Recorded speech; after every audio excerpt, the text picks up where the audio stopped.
Hi friends, आज आपण एक मस्त अशी झटपट होणारी रेसिपी बघणार आहोत। तर त्यासाठी इथे मी मिक्सरचं भांडं घेतलं आहे आणि त्यामध्ये आपल्याला पाऊण वाटी साखर घालायची आहे।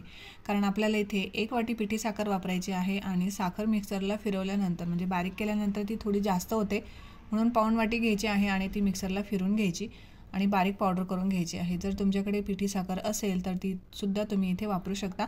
माझ्याकडे नव्हती म्हणून मी अशा पद्धतीने ती बारीक करून घेतली आहे आणि आता आपण ही मोजून घेणार आहोत। तर आपल्याला 1 वाटीभर साखर हवी आहे, म्हणून आपण 1 वाटीभर साखर मोजून घेऊया। तर तुम्ही बघू शकता ती 1 वाटीपेक्षा थोडी जास्त होते। तर 1 वाटी मोजल्यानंतर आपल्याला ही बाजूला ठेवून द्यायची आहे।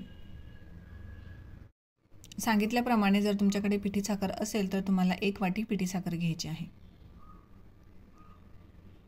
तर थोडीशी साखर उरली आहे ती बाजूला ठेवूया आणि त्याच मिक्सरच्या भांड्यामध्ये आता आपण 1 वाटी तूप घालणार आहोत। तर इथे मी डालडा तूप घेतला आहे, म्हणजे वनस्पती तूप घेतला आहे। तुम्ही इथे साजूक तूप सुद्धा वापरू शकता आणि हे आपल्याला मिक्सरमध्ये फिरवून घ्यायचं आहे। हे तुम्ही हाताने सुद्धा फेटून घेऊ शकता, पण मिक्सरला अशा पद्धतीने फेटून घेतल्यानंतर आपला वेळ सुद्धा वाचतो, म्हणून इथे मी मिक्सरला फिरवून घेतले आणि त्यानंतर जी आपण साखर बारीक करून घेतली होती ती यामध्ये घालायची आहे। म्हणजे 1 वाटी साखर आणि 1 वाटी तुपाचा वापर इथे आपण केला आहे। तर हे छान असं फेटून घ्यायचे, छान फ्लफी होईपर्यंत, छान हलकं होईपर्यंत आपल्याला हे फेटून घ्यायचे। अशा पद्धतीने हे तुम्ही हाताने सुद्धा फेटून घेऊ शकता। तर हे आपण बाजूला ठेवूया आणि इथे मी एक बाउल घेते आणि या बाउलवर आपण चाळण ठेवणार आहोत आणि त्यानंतर 2 वाट्या त्यामध्ये आपल्याला मैदा घालायचा आहे आणि हे आपल्याला चाळून घ्यायचं आहे।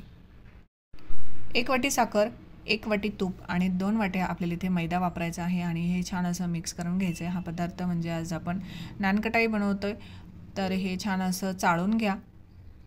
थंडी असेल तर तुपाचं प्रमाण थोडंसं जास्त लागतं आणि थोडंसं ऊन वाढलं असेल तर तुपाचं प्रमाण थोडंसं कमी लागतं। तर यामध्ये आपण चिमूटभर मीठ घातलं आहे आणि त्यामध्ये आपण जे मिश्रण तयार केलं होतं ते थोडं थोडं ॲड करायचं आहे आणि घट्टसर गोळा आपल्याला तयार करून घ्यायचा आहे। ते आपण कुठल्याही प्रकारे बेकिंग पावडर किंवा बेकिंग सोडा वापरत नाही आहे, तर झटपट पद्धतीने आपण नानकटाई बनवतोय। तर छान असं हे मिक्स करून घ्यायचं आहे हाताच्या साहाय्याने। हे मिक्स करत गोळा करून घ्यायचा आहे। तुम्ही बघू शकता अशा पद्धतीने आपल्या हातामध्ये बऱ्याचदा उष्णता असते आणि त्याने हे तूप मेल्ट होतं आणि छान गोळा आपला तयार होतो। तर अशा पद्धतीने हे मिक्स करायचं आणि मिक्सरमध्ये जेवढं मिश्रण असेल तेवढं यामध्ये थोडं थोडं ॲड करत गोळा बनवून घ्यायचा आहे। जर तुम्हाला वाटलं तुपाचं प्रमाण कमी वाटते तर यामध्ये थोडंसं तूप घालू शकता, पण 1 वाटीला 2 वाटी मैदा पुरेसा होतो आणि छान असं हे मिक्स करायचं। तुम्ही बघू शकता छान असा गोळा तयार होतोय। अशा पद्धतीने हे मळून घ्यायचं आणि छोटासा आपण इथे गोळा तयार करून घेऊया। मीडियम लिंबा एवढा गोळा घ्यायचा आणि तो मळून घ्यायचा अशा पद्धतीने आणि त्यानंतर आपण याची नानकटाई तयार करून घ्यायची आहे। हलक्या हाताने असं प्रेस करून घ्यायचं आणि अशा पद्धतीचे क्रॅक्स त्याला आले पाहिजे। तुम्ही बघू शकता खूप जास्त मऊ सुद्धा हे बनवायचं नाही आहे, नाहीतर नानकटाई ही थोडीशी फ्लॅट होईल, म्हणून अशा पद्धतीचं मिश्रण आपल्याला हवं आहे।